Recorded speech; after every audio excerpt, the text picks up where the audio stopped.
Governor Romney, I'm glad that you recognize that al-Qaeda is a threat, because a few months ago, when you were asked what's the biggest geopolitical threat facing America, you said Russia. Not al-Qaeda, you said Russia. In the 1980s are now calling to ask for their foreign policy back, because the Cold War has been over for 20 years. But, Governor, when it comes to our foreign policy, you seem to want to import the foreign policies of the 1980s.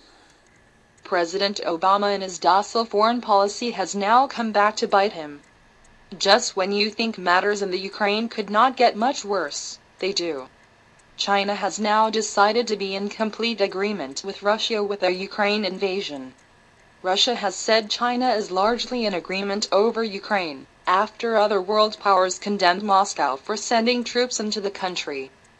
Russian troops are also reported to have taken control of a ferry terminal in the city of Kerch on the eastern tip of Crimea, which has a majority Russian-speaking population.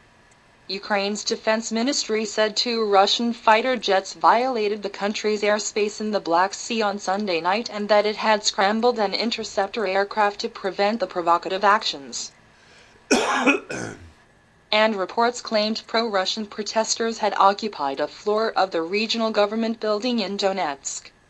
The 11-story building has been flying the Russian flag for the last 3 days. Ukrainian Prime Minister Arseniy Yatsenyuk has insisted his country will never give up Crimea to anyone and urged Russian forces to withdraw. Yatsenyuk said, "I am a supporter of a diplomatic solution to the crisis, as a conflict would destroy the foundations for stability in the whole region."